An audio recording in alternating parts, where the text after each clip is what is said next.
Namaskar, this is Nirja, and you are listening to Travel World Online. News highlights of the day. Air India Express and AirAsia India announce interline arrangement covering over 100 routes. IndiGo to be the first Indian airline to offer direct connectivity from Hyderabad to Colombo. Thailand eyes India to boost tourism recovery after waiving visa for China. Government to leverage tourism potential in KK region, Karnataka CM. Mizoram, Tourism Minister flags off National Integration Tour organized by Assam Rifles. Cordelia Cruises celebrates 2nd anniversary. Now, news and details. In another milestone ahead of their eventual merger, Air India Express and AirAsia India announced the commencement of interline bookings. Guests can now book a single itinerary across both airlines, including a single PNR on the common website, Air India Express.com, and other OTAs, online travel agents, and travel partners. Guests traveling on connecting flights on the AirAsia India, I-5, and Air India Express 9 airline codes can now check in up to their final destination and receive boarding passes for all segments at the start of the journey. For instance, with the interline arrangement, guests can book a Lucknow, Delhi, Sharjah itinerary under a single PNR, passenger name record, and receive their boarding passes for both Lucknow to Delhi and Delhi to Sharjah at the beginning of their journey in Lucknow itself. However, customs and immigration formalities will need to be done at Delhi, while baggage can be labeled up to the final destination. With a combined fleet of 54 aircraft, both airlines connect 44 destinations, operating over 250 routes across India, the Middle East and Southeast Asia. The airlines have harmonized a range of ancillary add-on services and sub-brands, such as gourmet in-flight dining, express prime seating, and express ahead priority services. Alok Singh, Managing Director, Air India Express and AirAsia India, commented, "Our ongoing efforts towards integrating Air India Express and AirAsia India, even as we proceed with the full merger, is now bearing fruit, with a strong, integrated network emerging. The network footprint stretches across India, Gulf and the Middle East, and Southeast Asia, and will be further strengthened with our forthcoming fleet expansion." The interline arrangement enables guests to seamlessly book and connect across sectors operated by the two airlines, as if it were already one network. This is just the beginning of the remarkable value proposition we aim to deliver, and we look forward to further enriching travel experiences. Earlier this year, Air India Express and AirAsia India unveiled a unified website, airindiaexpress.com, enabling users to book, manage services, and check into flights from both airlines across domestic and international routes with an integrated back-end passenger service system. AirAsia India flies over 50 direct and over 100 connecting routes across 19 destinations in India: Bangalore, Delhi, Kolkata, Mumbai, Kochi, Chennai, Hyderabad, Pune, Bhubaneswar, Visakhapatnam, Imphal, Guwahati, Goa, Jaipur, Lucknow, Surat, Bagdogra, Ranchi, and Srinagar. Air India Express operates to 14 international destinations: Abu Dhabi, Al Ain, Bahrain, Dammam, Doha, Dubai, Kuwait, Muscat, Salalah, Sharjah, Singapore, Ras Al Khaimah, Riyadh, and Jeddah, from 18 Indian cities: Kochi, Thiruvananthapuram, Mangalore, Chennai, Tiruchirappalli, Mumbai, Amritsar, Lucknow, Jaipur, Varanasi, New Delhi, Chandigarh, Madurai, Vijayawada, Bangalore, Kannur, Surat, and Hyderabad. IndiGo has announced the introduction of new direct flights between Hyderabad and Colombo from 2nd November 2023. IndiGo is the first Indian carrier to provide direct connectivity between the two cities, reinforcing trade, economic, and cultural ties. This is part of IndiGo's strategic expansion in international markets, providing customers with seamless and efficient connectivity.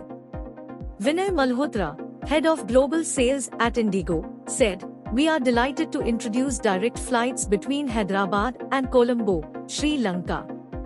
As the travel landscape experiences remarkable growth, Our focus remains on delivering exceptional services and meeting the evolving needs of our customers. This would serve as a catalyst for further enhancing business ties, trade as well as tourism between India and Sri Lanka. The introduction of these flights will not only enhance connectivity but also provide travelers with greater flexibility and convenience. We will continue to offer more flight options, adhering to our promise of on-time, affordable, courteous, and hassle-free travel experiences across our unparalleled network. Colombo, the vibrant capital of Sri Lanka, serves as a bustling hub for both business and tourism. The city is well connected to the international airport and offers easy access to the island nation.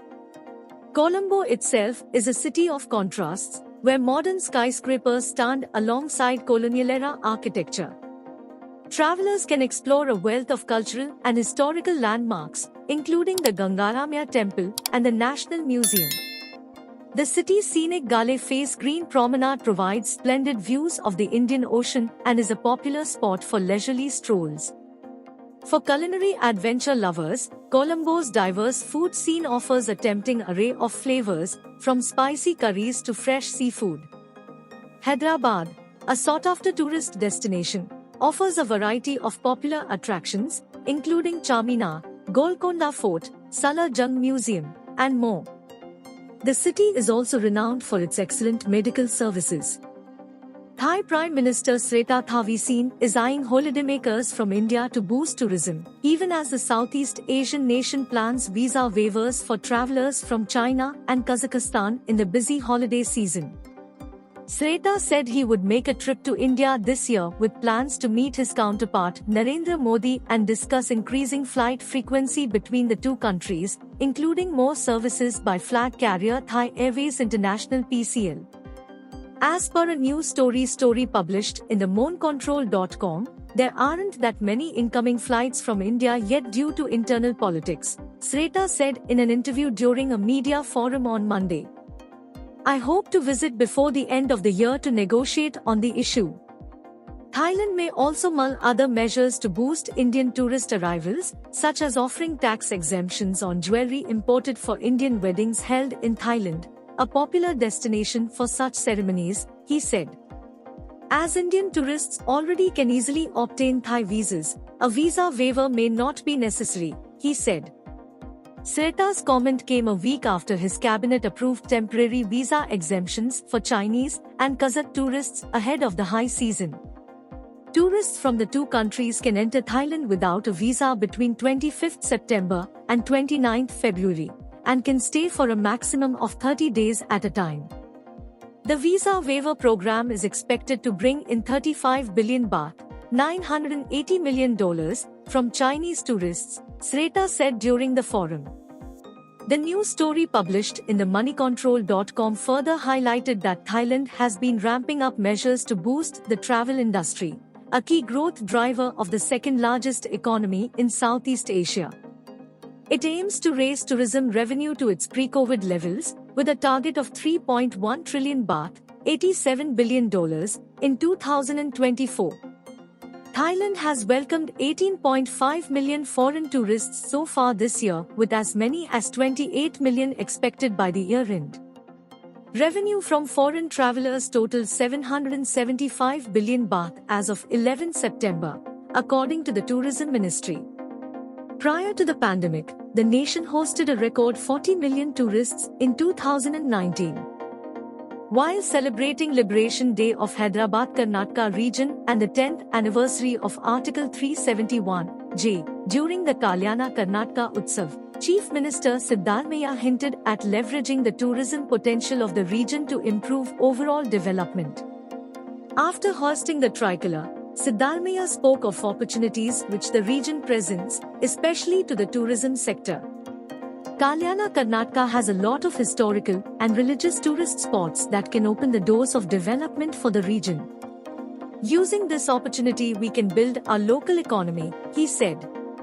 Siddaramaiah said the Malkh Fort and the Sri Dattatreya sacred place of Gangpura, the Buddhist religious place of Sannati and the Gurudwara in Kalburagi will be developed. We will also develop the museum in Kalburagi, he added. According to a story that appeared in the Times of India, Siddharmaiah said the government intends to spend 2 crore rupees to protect black bucks in Bidar district. The district has a black buck sanctuary. He also said a 3D projection, multimedia and sound and light show has already been proposed at Vijaya Vittala Temple at the UNESCO Protected Monuments in Hampi, and the government will allocate 3.5 crore rupees to set up a Janpada Loka in Koppal.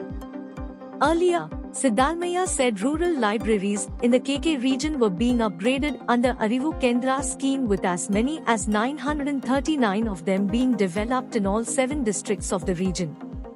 He said Kalburagi is also being developed into a prime healthcare hub of the region, with the establishment of Jaydev Institute of Cardiology and a trauma care center being established.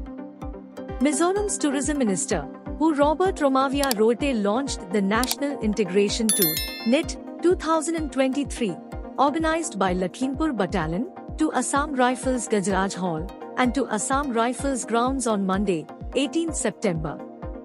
This initiative aims to foster national unity and integration amid the ongoing challenges in the northeastern region and across the country. As per a story that appeared in India Today, Minister Rote emphasized the significance of promoting national unity through programs like the National Integration Tour. He referred to Prime Minister Narendra Modi's suggestion that individuals should visit at least 12 places a year to boost tourism. Minister Rote encouraged participants to prioritize national unity and feature their experiences in their publications. The National Integration Tour was introduced with the intent of strengthening the bonds of unity among diverse regions and communities in India. Major Aditya Sobanshi, adjutant of 2 Assam Rifles, provided a briefing on the tour, highlighting its objectives and significance.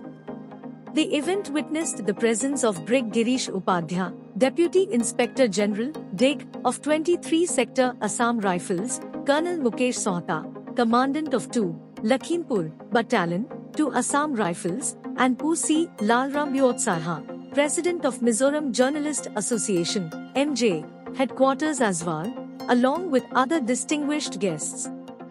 The delegation embarks on their journey from Mizoram to Assam, where they will explore various destinations in Assam, Arunachal Pradesh, and Meghalaya.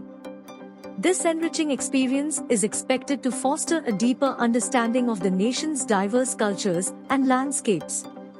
The participants are scheduled to return. Cordelia Cruises, India's premium cruise line, has announced its 2nd anniversary, marking 2 years of cruising to create unforgettable experiences. Into glorious years of operations, Cordelia Empress has sailed an astounding 125,000 nautical miles, that's over half the distance between Earth and the Moon. Cordelia Cruises embarked on this journey with a vision to not only introduce the subcontinent but also redefine premium cruising, focusing on delivering an unmistakably Indian experience that resonates with the global cruising landscape. Over the past 2 years, Cordelia has continued to set new benchmarks in the industry, offering guests an opportunity to explore the continent's enchanting destinations and enjoy the warmth and hospitality that India has to offer. Since its inception, Cordelia Cruises has proudly brought a unique blend of Indian hospitality and top-tier amenities to over 4 lakhs passengers, solidifying its position as a frontrunner in the Indian cruise industry. The core endeavor at Cordelia has always been to serve guests with an all-encompassing itinerary that showcases the best each region has to offer, and more importantly, that ensures that every age group has a memorable time whilst on board. For their Sri Lanka sailing as well, Cordelia Cruises explored the unexplored ports of Sri Lanka, Trincomalee, Hambantota, and Jaffna. The preconceived notion that a cruise brought back in the day was that of an expensive and purely Western experience. Cordelia Cruises single-handedly mapped that journey and remarkably established a cruising landscape in India for Indians by Indians. They ensured that guests enjoyed a feeling of belonging. This purposeful and visionary approach has opened up new horizons for Indian travelers, making cruising now an integral part of their holiday options. As they usher in their 3rd year, Cordelia Cruises has ambitious plans to expand their fleet and enrich their offering. The vision ahead includes catering to a broader international audience, thus promoting the unique Indian cruising experience globally. On this remarkable second anniversary, we stand proudly as pioneers in introducing the magic of cruise tourism to India. Cordelia Cruises is a dream realized. We have blended the rich tapestry of our Indian heritage with world-class amenities to craft unforgettable experiences at sea. With gratitude to the 4 lakh passengers who have entrusted us with their journey, we continue to redefine travel in our great nation. Let's sail ahead, introducing the world to the warmth of Indian hospitality and making cruising not just a vacation but a lifestyle for all Indians. Jurgen Bello, President and CEO of Waterways Leisure Tourism Pvt Ltd, Cordelia Cruises. That's all in Bulletin. For the latest updates, keep listening to Travel World Online Radio with you always. Kabhi bhi, kahi bhi.